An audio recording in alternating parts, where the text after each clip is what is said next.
The problem with America is not that we go around marauding around the world imposing ourselves. The problem with America in the last 10, 15 years, since the end of the Cold War, really in the last 60 years, is that we've been too slow to get involved in conflicts.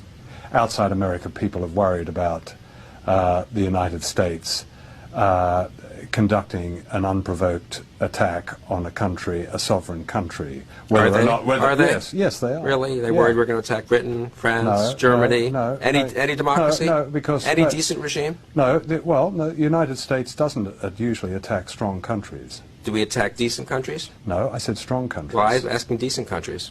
I don't know Are what people you would really call, worried the U.S. is going to go, a decent, law-abiding country, and the U.S. is going to come in and say, we don't like the look of you, we're going to depose you? Is that something the U.S. has done quite often? Well, since World War II, there have been 72 interventions by the United States. Oh, is that right? Yes. That's ludicrous. Well, it's not ludicrous, it's true. Well, Bill Kristol, leading neocon and chief cheerleader of the American war in Iraq. There was at least one decent country that the U.S. destabilized. Sweden, perhaps the world's foremost democracy in the 1980s, except to American and British right-wing policymakers and NATO strategists, for whom Sweden was borderline communist. Bill Kristol is one of the world's most famous neocons. A neocon is an idealistic, usually American policymaker or journalist who believes the world can be painted in black and white, that the world really is as morally unambiguous as a Star Wars movie or a Disney musical, that the Americans have white hats and their opponents have black hats. A corollary of that is that America, as a white hat, would never undermine another democracy. But what if America did try to destroy and undermine a democracy? Moreover, one of the world's most successful democracies. This film argues that this is exactly what happened, with the help of their ever-trusted and sometimes even more zealous friends, the British. The effect of it is that it sounded a warning to this country's leaders, and I'm talking about Sweden, not to wander off the reservation. So it helps answer a second question: why Sweden has recently moved towards NATO membership with barely a dissenting voice. It is dangerous, quite literally, to oppose NATO. The newspapers get their cue from the politicians, and from them, the public get their marching instructions. As I saw in the indifference to an anti-NATO demonstration in Gothenburg in February. Last year, Sweden made one of the most momentous decisions in its history. After 200 years of neutrality, which has served the country well and which serves as a core element in Sweden's identity, Sweden decided to join NATO. I have tried to look for opposition to this move. Eventually, I found a demonstration in Gothenburg. 8 people turned up.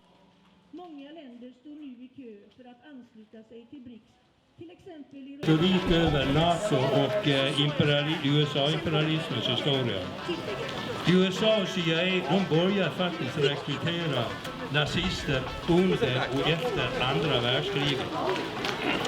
Då var det Bandera, fascistledare, som massmördade tiotusentals judar och ryssar och gjorde det tillsammans med Hitlerfascismen. Idag är det arvtagarna i bland annat ASO-bataljonen som tillsammans med diträtta fascister från många länder, däribland Sverige. They just decided way above our heads, and next day we were informed that our betters has decided that we should go with NATO. I think what you're doing is a fantastic thing, but I mean, with all the goodwill in the world, you can't say this isn't a big meeting yet. So where is the peace movement? I mean, I remember the 1980s, there were hundreds of thousands of people marching for peace all over Europe. We're hoping to just wake the people and just give them enough information that they can come out and say they want the peace. We don't want any more wars.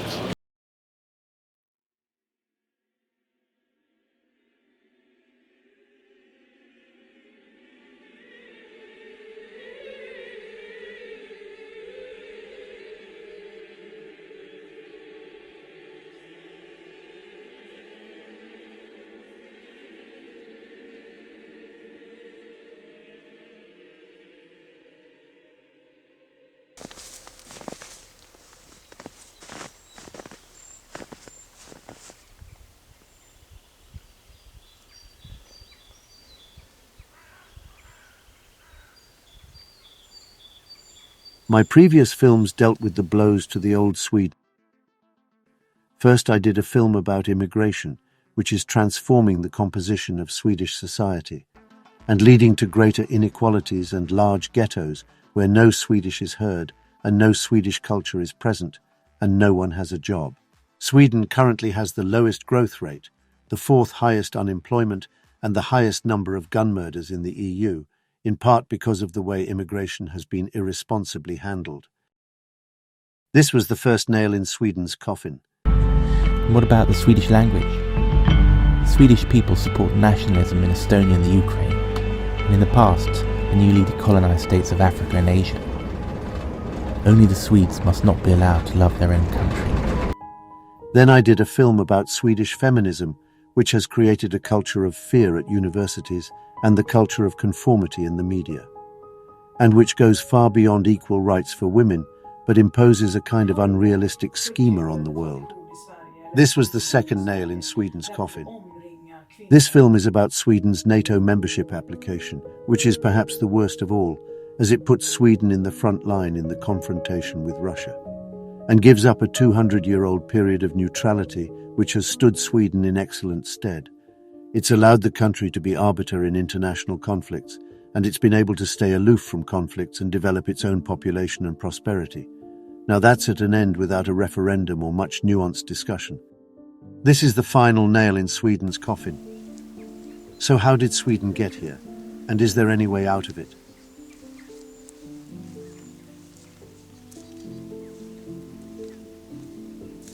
Let us first look at some history. Many people outside over 50, I would guess, still include in their picture of Sweden's identity, in fact central to it, that it is a neutral country devoted to peace. It is increasingly not true. It is heading into NATO, and it was not always true. Sweden has been neutral for 200 years, but before that, for a period, it was one of the most aggressive and imperialist states in Europe, belying its small size. After the country was centralized and adopted its modern form with King Gustav Vasa in the mid-16th century, there followed nearly 2 centuries of aggressive foreign policy, stoked by an intense missionary Protestantism. King Gustavus Adolphus intervened in the German 30 Years' War in the 1630s, saving northern Germany for Luther's faith perhaps, but Swedish soldiers earned such a reputation for atrocities that 2 centuries later German mothers still warned their children of the Swedish bogeyman when they were being naughty. The 30 Years' War had a huge impact on German society. Polls in the 1960s showed that it ranked as more devastating for Germany than even the Second World War 20 years before.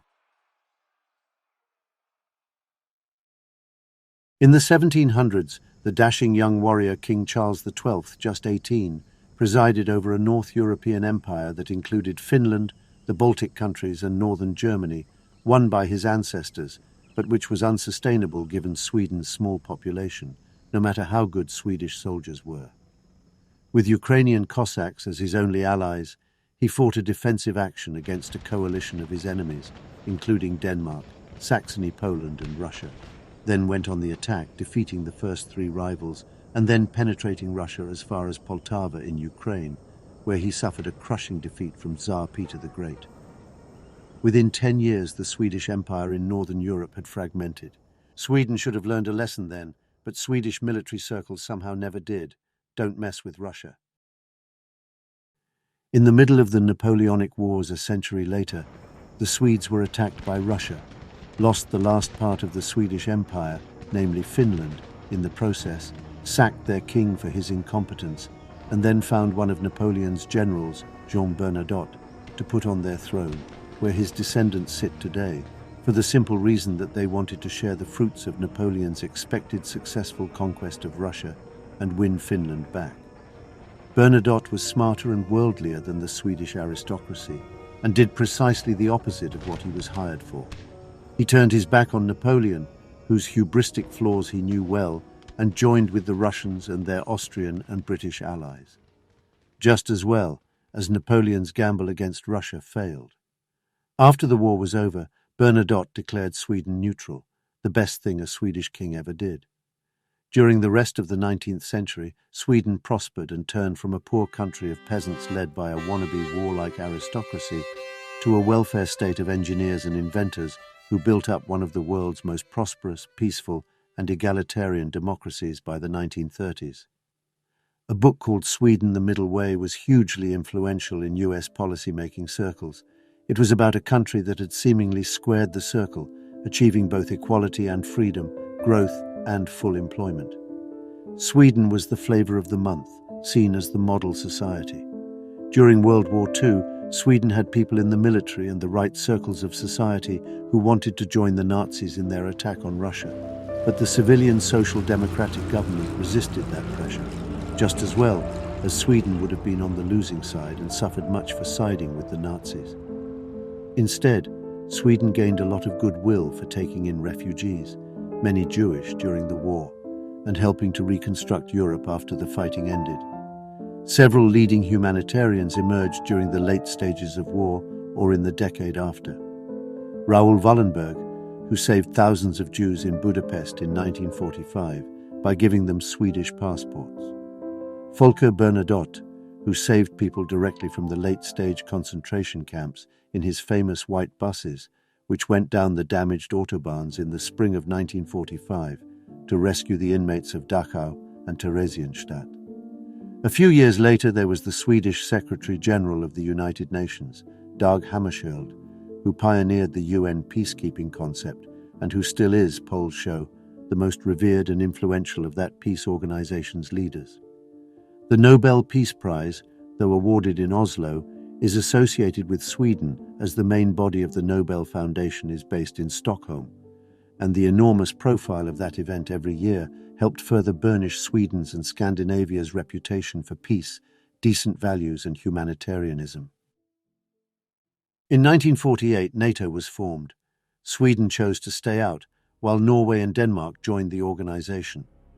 But Sweden did not neglect defense. This was the decade when atomic war fears climaxed. Sweden developed a nationwide network of underground shelters for the public and underground air bases for what became the world's fourth largest air force. The civilian road network doubled as runways for the planes. Sweden had its own indigenous military industry, and the Saab company was mostly known for its fighter jets. The more high-profile car division was actually a sideline for Saab. Sweden even had its own atomic weapons program, though it never actually took the final step, producing warheads.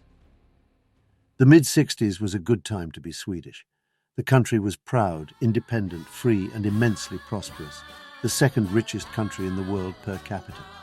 It was also neutral, but it was a mind-your-own-business kind of neutrality under the phlegmatic Prime Minister Tage Erlander, who had run the country since the war.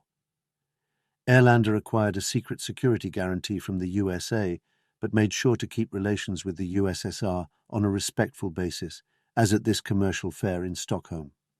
That began to change in the late 60s when the Social Democrats' Crown Prince, Prime Minister-in-waiting, OLOF Palme, turned that passive neutrality into active neutrality.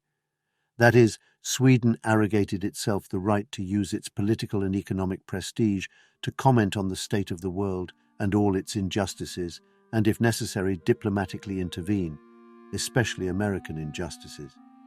Relations with the Soviet Union continued to be defined by realpolitik, the need to behave pragmatically.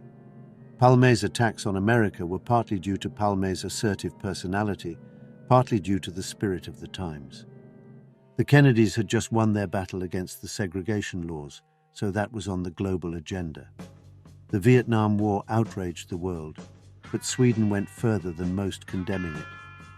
Palme always admired the Kennedys, and since two of the brothers had been killed, felt he must pick up the baton of progressive social democratic-flavoured liberalism.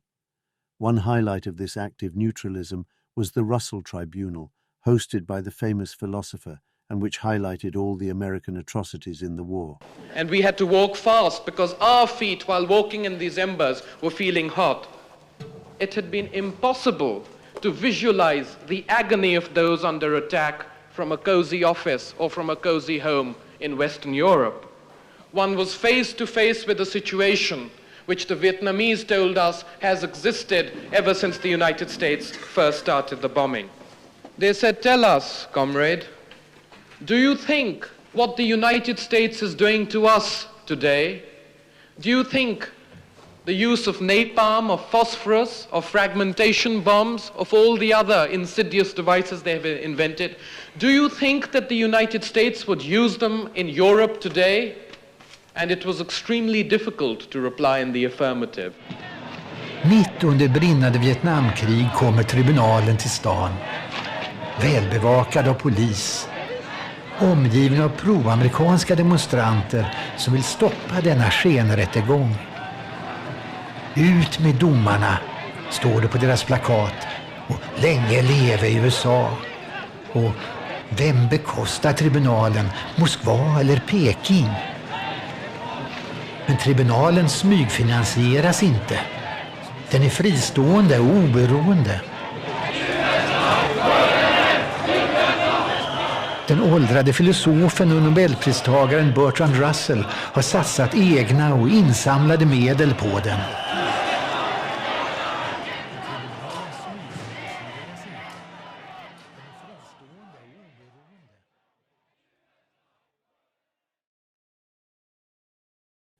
Sweden established itself as a capital of peace by taking in many American deserters from the Vietnam War. The movement and Jones himself consider the ruling a breakthrough. But Jones and the men like him who decide to desert risk perhaps 5 years in an American prison. And these are men who may never again be permitted to set foot in their native land. As the Vietnam War escalated with B-52 bombers attacking Hanoi, the North Vietnamese capital, directly, PALME made a radio speech that compared Nixon's move with the Nazi gassings at Treblinka. It was a short prose poem that almost every Swede of a certain generation knows almost by heart. Man bör kalla saker och ting vid deras rätta namn. Det man nu gör, det är att plåga människor. Plåga en nation för att förödmjuka den. Tvinga den till underkastelse under maktspråk. Och därför är bombningarna ett illdåd. Och av det har vi många exempel i den moderna historien. Och de är i allmänhet förbundna med ett namn. Guernica, Oradour, Babi Yar, Katyn, Lidice, Sharpeville, Treblinka. Där har våldet triumferat. Men eftervärldens dom har fallit hård över dem som burit ansvaret. Nu fogas ett nytt namn till raden. Hanoi, julen 1972. Washington went ballistic and for 18 months withdrew its ambassador, something that had only happened with a handful of states since the Second World War.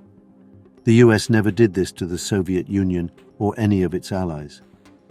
There are several references to that goddamn Swedish Prime Minister on the Nixon tapes. Even ruder descriptions have been bleeped out. Even so, Nixon and Kissinger did end the US involvement in the war shortly after. The Swedish press crowed that it was due to Palme's intervention, but it is extremely unlikely that it was that. Nixon had his own strategy to get out anyway. The Swedes were seen as loudmouthed and self-righteous. By 1974, though relations had calmed, the ambassador was back, and Kissinger earned a grudging respect for Palme's successful efforts to steer post-revolutionary Portugal towards social democracy rather than communism. The two men, who met a few times in Stockholm, shared views on the Soviet Union and the dangers of the arms race. There can be no peaceful international order without a constructive relationship between the United States and the Soviet Union. There will be no international stability unless both the Soviet Union and the United States conduct themselves with restraint and unless they use their enormous power for the benefit of mankind. In Europe, this was the golden age of Ostpolitik with the West German Willy Brandt, working together with Austria's Bruno Kreisky and Sweden's OLOF PALME to try and open the doors with the Soviet Union through the soft, friendly approach. Not everyone in the US or UK administrations liked PALME's growing activities in international affairs. This Swedish active neutrality was getting too busybody for their taste, and measures were taken to counter it. British intelligence operatives I see in the UK National Archives dug up dirt on PALME to be used. According to this intelligence officer, PALME's school friends described him as someone who never washed and smelled, and he was bullied by his classmates. This was handwritten and on headed notepaper from a gentleman's club in St. James. In 1976, PALME lost the general election to the Farmers' Party, or Centre Party, won by a man who exploited fears about nuclear power, which PALME, as a rationalist, strongly favoured. But by 1982, PALME was back in power.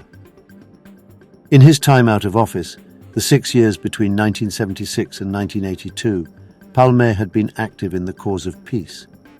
He had tried to extend his influence as a statesman by taking on difficult jobs like being peace broker for the UN in the Iran-Iraq war, an impossible job that nevertheless raised his profile and extended his range of contacts. With Willy Brandt, he had rejuvenated the Socialist International, a largely moribund organization with Marxist origins going back to the 1880s, put his people in the International Secretariat, based in London, and done his best to proselytize for social democracy, if not socialism, in places as varied as Iran and Southern Africa. It was potentially more successful than any previous iteration of the Socialist International because social democracy, the form of controlled capitalism, was much more successful than socialism. It was Palme's bid for his third way to conquer the world as an idea, something that was neither American capitalism nor Soviet communism, but better than either, and which had reached its highest stage of development in Sweden itself. PALME had also chaired an international commission on disarmament, with delegates from the USSR, the UK and US, among others. The commission's message that nuclear wars can never be won made some waves in the world press. All in all, PALME was shaping up to be one of the most significant Swedish political figures in a century, notwithstanding competition from people like Wallenberg and Hammarskjöld. But there was a big challenge ahead. Things had hotted up again with the dramatic confrontations of the early 80s between Reagan and Thatcher on the one hand, and the aged Soviet leadership on the other. Reagan's and Thatcher's belligerent language made the European publics very fearful. Huge anti-NATO, anti-nuclear peace marches started up all over Europe. In the UK, there was the women's camp at Greenham Common, a nuclear base in Berkshire. PALME was the West European leader most in favour of disarmament, but the British and Americans doubled down. Yes, let us pray for the salvation of all of those who live in that totalitarian darkness. Pray they will discover the joy of knowing God. But until they do, let us be aware that while they preach the supremacy of the state, declare its omnipotence over individual man, and predict its eventual domination of all peoples on the earth, they are the focus of evil in the modern world. Declaring yourselves above it all and label both sides equally at fault, to ignore the facts of history and the aggressive impulses of an evil empire, to simply call the arms race a giant misunderstanding, and thereby remove yourself from the struggle between right and wrong and good and evil. With speeches that compared neutrality to abetting Soviet evil, Reagan and Thatcher were putting countries like Sweden and the rest of Scandinavia, which, despite NATO membership, followed the Swedish approach to Moscow, on notice. For Thatcher and Reagan, Kissinger's détente was over, and it was a matter of persuading the Europeans, NATO members and non-NATO members, to break the connections built with the USSR during the détente era. In Europe, détente had been called Ostpolitik. A campaign of political warfare, deception operations and covert action was embarked on against the USSR and those who kept friendly relations with it. Elements of the Anglo media demonized Sweden. The Swedish people were said to be taxed to death, the children of dissident thinkers removed and put in custody, Swedish lives safe but extremely boring in a country overseen by interfering bureaucrats who controlled every aspect of people's lives. With the year 1984 coming up, Sweden was said to be a real-life combination between Aldous Huxley's Brave New World and George Orwell's dystopian novel of that name. That was propaganda.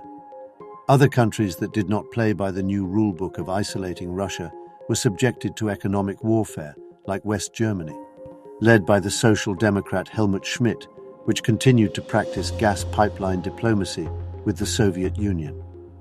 The US tried its utmost to prevent cheap Soviet gas from reaching Western Europe and solidifying diplomatic relations with the Soviet Union, and in 1982, the Americans covertly caused one of the biggest gas pipelines to malfunction and blow up. And then there was Reagan's northern flank confrontation strategy. Let's go back and look at the strategic picture in around 1982. Soviet and American forces were in a deadlock facing each other across the Iron Curtain, but Ronald Reagan's dashing young Navy Secretary John Lehman persuaded Reagan to expand the Navy to 600 ships and confront the Soviet Union on its weak northern flank, where the USSR did enjoy relatively disarmed existence vis-à-vis the Scandinavians. That part of the North Atlantic between Greenland and Norway was to be the US Navy's forward staging post. The real Russian weak spot was Murmansk, on the far northern Kola Peninsula, where it had its top nuclear submarine base, armed with its second strike capacity, which needs some explanation. The nuclear subs were the Soviet Union's security that it would not be obliterated in its first strike by the Americans, because it gave the Soviets a second strike capacity. In the twilight to war, the Soviet subs would leave Murmansk and park themselves under the polar ice cap, where they would be undetectable.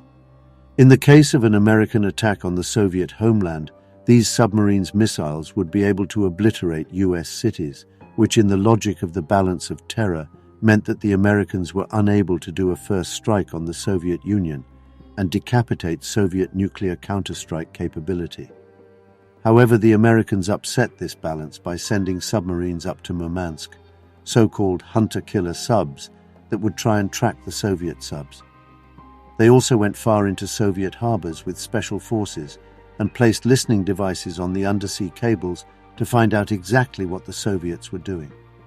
This offensive approach was coupled with surface US Navy exercises in the international waters of Barents Sea, with aircraft carriers and so on, to hint at the possibility of conventional land strikes on the Soviet Union using carrier-based aircraft. And the Norwegians, that reluctant NATO member, were basically asked to lump it or leave it. A neutral Sweden, meanwhile, was put under political pressure by a series of submarine intrusions. In November 1981, there was a famous Whiskey on the Rocks incident, where a Soviet diesel submarine of the Whiskey class ended up crashing onto a Swedish small island in the Swedish archipelago near Sweden's top naval base. It was towed free after 2 weeks, and considerable international media embarrassment for the Soviets, and it massively increased the fear of the Soviet Union not only in Scandinavia but in the rest of the world, and seemed to signal the Soviet Union's aggressive intent towards Scandinavia. The crew were incontrovertibly Soviet, and it had set out from the Kaliningrad naval base. But was it really on a Soviet spy mission inside Swedish waters? From early on, people pointed out that it had not behaved like a Soviet sub on a spy mission. It was an old and noisy diesel sub from the 1950s. It was motoring around the Swedish archipelago, sounding like a diesel train in the misty evening of the 27th of October 1981. The passage it was heading into, had it not run aground on a shallow reef, was a dead end from which the 76-metre sub would not have been able to turn around, yet it cannot have not known where it was going, as it navigated into this narrow fjord from a precise angle from the open sea, the Baltic Sea, from which any deviation would have led the sub to collide with the sides of the fjord much earlier. There was an air of deliberation about all its actions when its own navigation records were investigated by the Swedes. Further, when it ran aground, it did not switch its propellers around to drive it off, but kept them running forward to drive the sub further into the reef, as if it wanted to be stuck, and therefore caught as it was the next day when Swedish fishermen motored past and got the shock of their lives. If it wasn't a spy mission, and it was not an accidental misnavigation, what was it? One possibility is that the Soviets wanted to be caught and wanted to send a signal of intimidation to the Swedes, or just test the Swedish stance on the USSR. If it was, and that is not impossible, it backfired badly. The old Soviet sub impressed no one. The Soviet sailors, when they appeared in the conning tower or submarine deck, looked cold, bored and humiliated during their vessel's fortnight stay on the reef. The Swedes put up a strong response, and by the time the sub had been pulled off the reef and escorted out of Sweden's territorial waters, the Swedish public's determination to oppose the Soviets had grown to new heights. While a failed attempt to intimidate by the Soviet leadership remains a possibility, another alternative presented itself in 2014 in the film The Reagan Method by German filmmaker Dirk Pohlmann, when the American admiral in charge of Northern Europe, James Lyons, seemed to suggest, when asked, that the whole thing was an American-designed operation. Pohlmann later heard from US officials that the elderly Lyons had revealed too much. Admittedly, he did not go into details, but one possibility is the Soviet Commodore, the senior officer who was not actually part of the normal crew, but who had turned up for this mission and ordered the maneuvers that led to the submarine's exact beaching, was somehow a Western asset. More details are needed. The Commodore, around 60-40 years ago, has long since died of natural causes, and if information on this successful PSYOP exists in US or UK archives, it remains well and truly classified. It was reported by fishermen that it was a submarine standing there, and he went there and asked the crew, "What are you doing here?" And first in English, they didn't understand any English, and then there was one guy who spoke some German, and he then said that he was their navigationsexperte, which was a little bit humorous, because because if he was an expert, he wouldn't stand on the beach with a submarine, and the submarine had gone in the surface position deep into in a narrow channel where you couldn't almost turn around. It was very difficult to turn around with this submarine, and it was so shallow, so you couldn't dive. So you had to go in surface position, and you could question, why are people going on the surface if you have a submarine? I mean, if something would make people aware, is the submarine going on the surface deep inside the archipelago. So it was something very, very strange. If the Americans and British had got the Commodore to carry out a theatrical exercise to embarrass his country, with the hapless crew not in on it, certain behaviours of the Swedish naval chiefs over this submarine incident suggest they too understood the kabuki theatre for the world media and public opinion that was taking place. But the Swedish military had a reason to participate. Swedes in the military and in the military industry had been dismayed by a scandal the year before called the Datasab affair, when Swedish companies were caught allegedly illegally re-exporting US computer components to the USSR, where they were badly needed. This had prompted Congress to put Sweden on a blacklist for vital components. A few weeks before the Whiskey on the Rocks affair, PSYOPs or not, Caspar Weinberger had visited Sweden, and there had been talks about whether the new Saab Gripen planes, still incidentally in service today, might get General Electric jet engines. The Swedes could only do that if they showed that they were anti-Soviet, and they did. The strong Swedish response to the Whiskey on the Rocks event gave the US public a very visible picture of Swedish resistance to the Russian so-called bully, and unlocked engine exports that were essential to the Swedish arms export industry and its own national defence. The submarine intrusions continued in the next year, 1982, in the archipelago near Stockholm, where the other main Swedish naval base was, Muska. This time no submarines ever appeared, but a hunt continued for a fortnight featuring newscast visuals of hovering helicopters, dropped depth charges, patrolling ships and assurances at the daily press conferences from somber Swedish naval officers that the walls were closing in on the lurking enemy, which taunted the Swedish Navy by showing its periscopes and surfacing briefly to show their submarine conning towers. The hunt petered out after 2 weeks, but the automatic assumption was that these unknown intruders were Soviet, as the previous one incontestably had been. An official government inquiry some months later, April 1983, confirmed this by claiming that Sweden's navy had been harassed by a small armada of underwater mini-submarines. They were Soviet, and a downgrade of Swedish relations with the USSR followed. In the 1990s and 2000s, these claims have been shredded by a number of books and articles by academics like Ola Thunander, diplomats like Mattias Mossberg, and journalists like Anders Hasselboom. Many participants and senior Swedish officers confirmed very much off the record that these submarines had been British and American. The forensic evidence that emerged too supported the Western submarine thesis.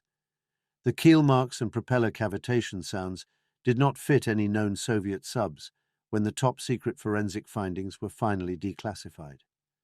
And the supply voltage associated with signals captured from the mysterious submarines corresponded to the Nato standard, not the Soviet standard, as uncovered by a Swedish investigative journalist in a documentary from 2007. Skuggor av CV- och FM-pulserna. Det är en störning från sändarens strömförsörjning. Avståndet mellan strecken är 4. The official Submarine Commission of 1983 had simply lied. The intrusions had taken place with the collaboration and foreknowledge of elements of the Swedish Navy, but not, however, the Swedish Prime Minister. The rationale can be guessed at, was to train Western crews under real-life simulation conditions, perhaps as a component in the British submariner Periscope final exam. To train the Swedes in submarine defence, to put pressure on the Swedish government to fear the Soviets, and to spend more money on defence. And finally, last but not least, torpedo, as it were, Premier OLOF Palme's outreach to the Soviet Union in his attempts to bring the country into the European family fold, and not treat it as the epitome of evil as Reagan and Thatcher wanted. Through the 80s, these hunts continued. Perhaps all of them were Western. The British allegedly used Oberon diesel subs, which were known to be very quiet and manoeuvrable. According to Thunander, the Americans used Italian-designed Cosmos and 3 GST-9 teardrop-shaped mini-subs whose primary task was to maintain the sonar chain system the Americans had placed out in Swedish coastal waters to monitor the Baltic, but which showed themselves on the surface from time to time to keep the myth of Soviet invasion alive to the panicked Swedish public.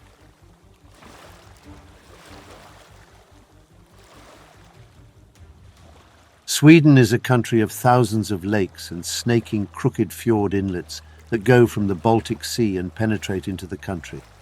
It is a beautiful landscape, and for many years in the 1980s there was this thrill, especially for Swedish males whose Stone Age hunting instincts needed a modern sublimation.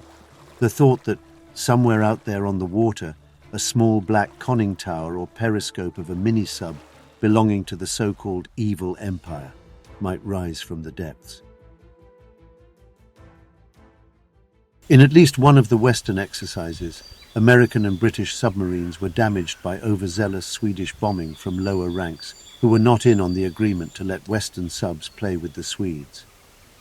This was during the first big hunt at Horsfjärden in 1982. On the 5th of October 1982, a US mini-sub was sunk. The details of the wreckage are still. Soldiers have testified to Thunander under anonymity that an American sailor was rescued who said he came from Ohio and was taken away by an American embassy car. 6 days later, a British Oberon-class submarine during the same hunt was damaged by a Swedish underwater mine explosion. It let out the green dye characteristic of NATO vessels in an emergency. The Soviets used red smoke canisters, and the Swedish naval station in Malmö reported that 2 British submarines left the Baltic Sea a week later via the Danish Straits. One was damaged. If this story is true, it represents one of the most dramatic and untold stories of the Royal Navy during the Cold War. Meanwhile, a large proportion of the Swedish public feared they were facing a real conflict with the Soviets, and when OLOF Palme was assassinated in 1986, some of the motives discussed were the fact that he had not been strong enough in taking on the so-called Soviet threat.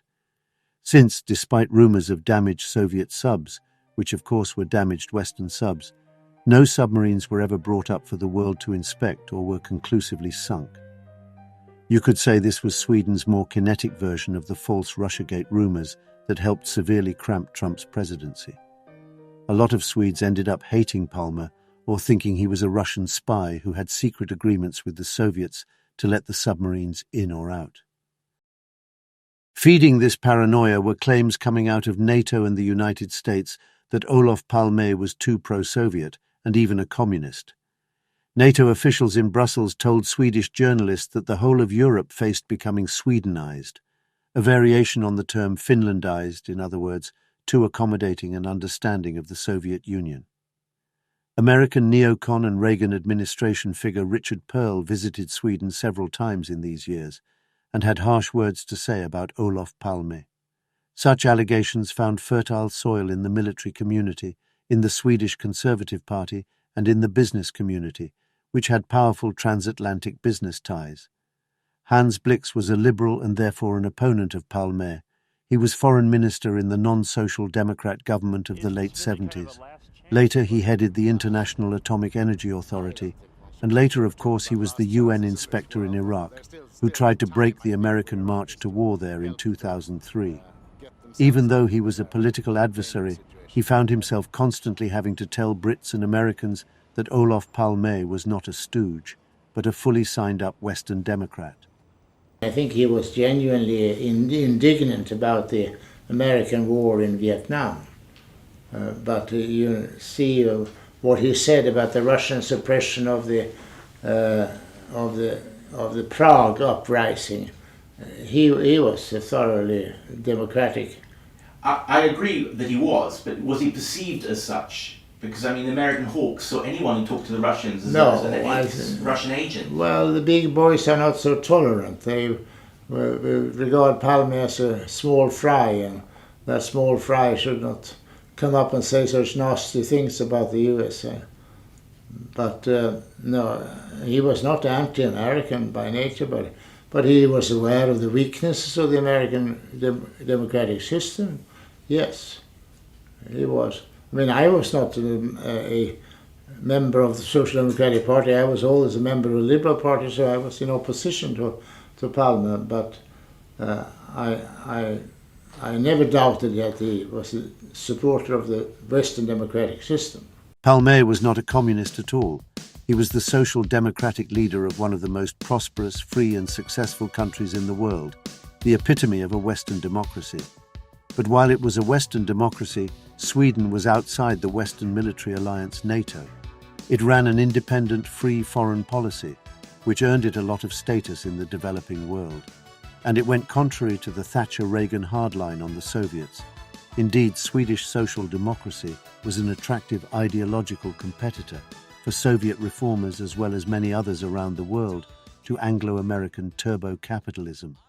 So PALME had to be painted as a closet communist, a security threat to a Swedish audience and a global audience. And the submarine psyops was Thatcher's and Reagan's way to do it. These operations also had the effect of sabotaging PALME's neutralist foreign policy. Yeah. Quite clear. So, I mean, it really discredited PALME totally.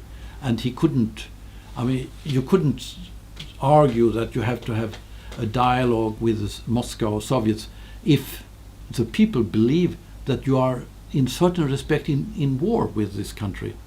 You know, so it was really, it was a feeling that it was a war going on. And for example, Hans von Hofsten, one commander that was rather public in Sweden at the time, he argued that every day foreign submarines are intruding into Swedish waters. And what we know from the mass media is only the most visible things that we have had. But it's actually going on almost all the time.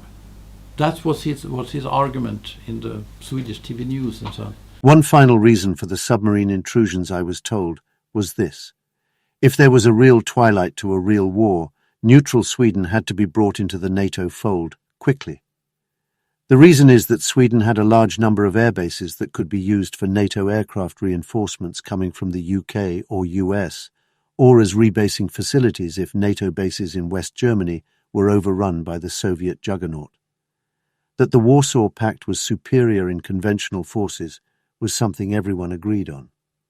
Sweden, behind the Baltic Sea moat, was an unsinkable aircraft carrier that could carry out attacks southwards on the West German front, or attack Leningrad directly from these NATO planes, now based at Sweden's many excellent air bases. The problem was to convince people like PALME, since the price would be that Sweden would become a Soviet target. Possibly the air bases would be targeted by Soviet tactical nukes.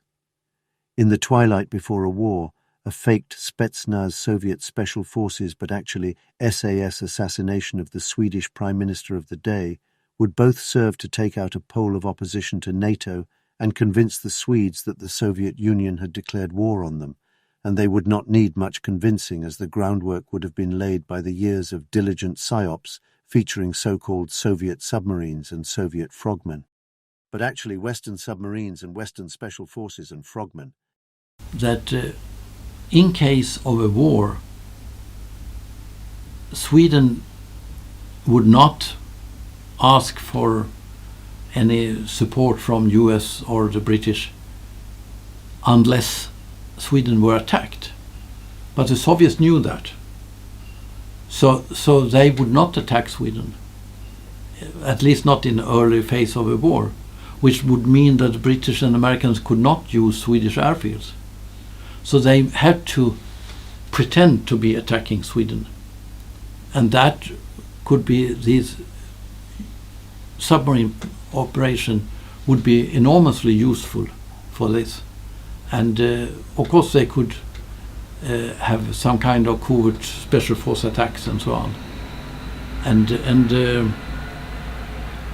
that was very, very secret.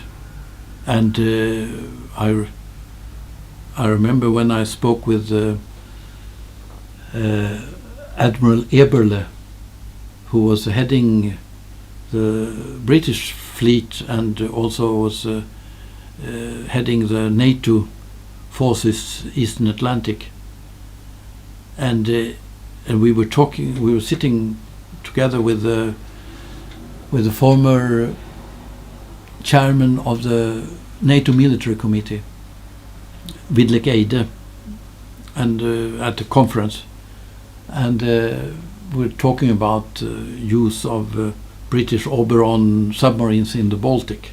Eberle turned around totally and came with real death threats. So it was not so pleasant. Didn't he say something about a bus? You falling in front of a bus? Yeah, I mean that's he said he knew a guy from the MI6 who was heading MI6 at the time, and he said that about a CIA guy who had left the agency and started to name people, as he said, and then he told this MI6 friend that doesn't happen that he fall in front of a bus sometimes, and that was of course and then he turned to me and said, "I just tell you that story." In February 1986, OLOF Palme was assassinated, shot in the back while walking home from the cinema with his wife. Really, it is still a mystery. The athletic killer, dressed in dark clothes, disappeared down a side street, and that is it.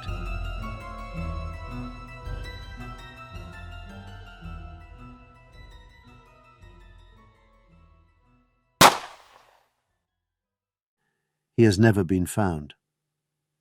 3 years ago, the Swedish police named a long-dead graphic designer who was working late in the office building Palme was strolling past. But a lot of clever people doubt that solution. The man, Stig Engström, was unfit, simply unlikely a candidate, and a more plausible option to me is some gunman from the South African apartheid regime death squads. If that is the case, the motive would be because of Palme's fervent, vocal and genuine opposition to apartheid. Frige Nelson Mandela, upphäv undantagstillståndet, avskaffa apartheid, ge frihet åt Afrika. OLOF PALME used to say this was maybe the worst thing because of breaking civil rights and because it all depended on the color of your skin, and if you were brown, black, or something else, not white, you were condemned to life. Sweden was one of the largest, earliest and most loyal funders of the ANC, the African National Congress. That said, one can speculate whether, if it was the South Africans, though they had their own motive in PALME's anti-apartheid meddling, whether they were not also carrying water for the intelligence agencies of the other Western powers, NATO powers. The Western intelligence agencies all worked together and used each other's services for plausible deniability. And the South Africans were keen to cozy up to and do favours for the UK and US to keep sanctions from the more judgmental countries of the Western world off their backs. Was this second motive behind his assassination because PALME refused to take the hint about the Soviet but really Western submarine operations designed to bring him and his strategically important country into a more pro-NATO, anti-Soviet direction? The anti-Soviet fears of the public had not translated into policy changes in the Swedish government. PALME was a strong personality. Anyhow, when he died, a much more malleable successor, Ingvar Carlsson, more West-friendly, less rhetorically gifted, was immediately invited to the White House. And in 1991, after the Cold War, an even more US-friendly leader, Carl Bildt, became Prime Minister and Sweden's journey towards NATO had psychologically begun. In the second part of the documentary, we look at the more recent causes behind Sweden's hasty NATO application. Are there any forces in Sweden that could form the nucleus of an anti-NATO? No, I don't see it. I don't think there is. I think that, well, first of all, I think that the Swedish foreign policy circles have been, I mean, the self-reflection, the intellectual dynamism and so on, it's been depleted in the past 30 years. So I think you've had a deterioration of the quality in the foreign ministry since, let's say, the 1990s or so. You still have some very competent, qualified people there, but I'm talking about general institutional decline. And I think that you have that in the West, in the Western political establishment in general. You have a kind of delusional political class across Europe, and Sweden is not an exception there. And you don't really have any debate. I mean, the application of NATO, I can almost not think of anything more embarrassing from a foreign policy perspective. That, first of all, you don't have any opinion formation process. So it's, from a democratic perspective, this was very questionable. It was not an issue before the elections. It was not something that the voters could form an opinion about and then say, okay, we go for this. This just happened, you know, like. And then, secondly, it was just done before. You know, you have the resistance from Turkey. So very poorly managed, extremely bad. It's dangerous to be a Swedish diplomat in a way. I mean, Sweden has produced some great independent-minded people, but they all ended up badly. Are there any other younger generation of Swedish diplomats or geopolitical thinkers or academics who are picking up your cudgel, who are... I don't know. I mean, firstly, I'm living in Norway, so I don't follow really what happens in Sweden, but or not as much as I should. But I think you know, when you have been dealing with these things for 40 years and written doctoral thesis some 35 years ago and so on, and you have really been working in this field, you are surprised about the lack of knowledge and lack of insight. I think it's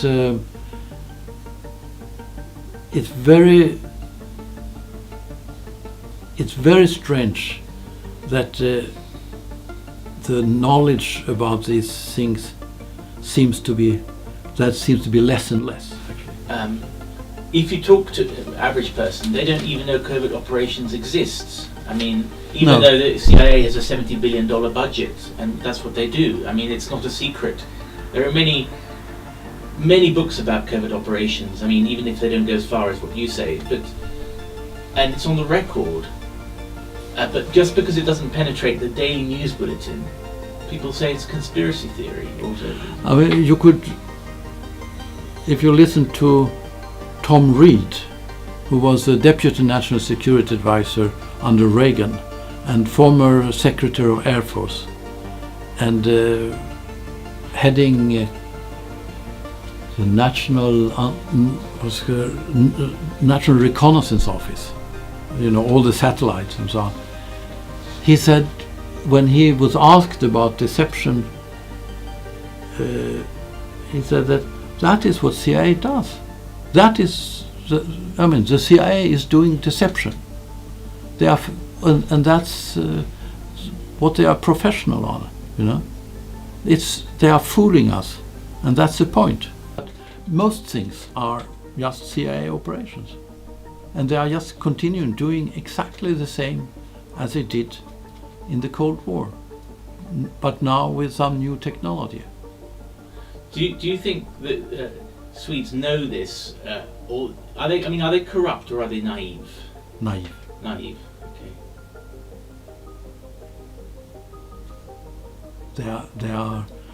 There are some people who are corrupt, but they are. You could count them. It's not many. Most of them are naive. What happens when you tell them? I mean, they don't believe you. No, they don't want to listen, of course, because no one wants to know that you are naive. Today, French think tank experts talk of the Nordic states, and Eastern Europe for that matter, as lost territories, lost to Anglo-American interests, with the British lieutenants to the Anglo-Empire doing the day-to-day management of the Scandinavian political elites. Not that many are unwilling. The politicians see Anglo support as a way to expand personal power and get to and stay in office using narratives about trans and gay rights lifted wholesale from some Washington manual somewhere, while the military have always wanted to have a go against Russia anyway. Scandinavia and Sweden are a lot less independent than they ever have been. Deceptions have been a way to control the populations. The deceptions started with the 1980s submarine operations, but they never stopped coming. After a lull in the 2000s, when other narratives came out, like the true stories about the submarines, the Scandinavians have been fed lies through complicit media to cover up the truths about the Libya war, the Syria war, and probably many of the subsequent false flags and deception operations which have all been designed to humiliate Russia, isolate it from the world community, turn it into a total pariah. I think is that journalists were much more outspoken in the, you could say, in the 80s and particularly in the 90s and so on, but now it has changed very much. So, and why this happened, it seems to have happened all over Western Europe actually, and it's very difficult, and this, it was these kind of things that made the Libya war possible, because Libya, why it was obvious that this was not it was nothing that really indicated kind of human rights violence from the Libyan regime. Actually, they were supposed to get a kind of UN human rights award the same year, and so on. But this was it was a mobilization among certain forces that claimed that it was human rights violations, which was not true. And afterwards, for example, the British inquiry was very clear that actually there hadn't been any human rights violations of any significance at all. The only real human rights violation was conducted by the rebels, which collaborated, which was the ground forces for the Nato air power. So it was, these people were killing off very many particularly black people in certain towns and cities in Libya, and that was a very dirty thing.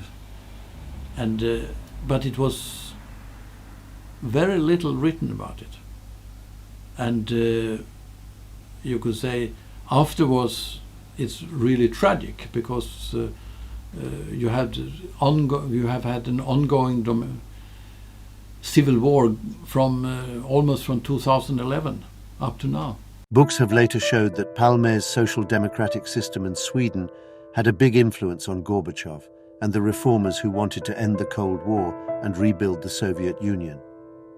Gorbachev's chief foreign policy advisor, Gregory Arbatov, had been the Soviet delegate to the PALME Commission on Disarmament. They got to know Sweden and liked what they saw: equality and freedom.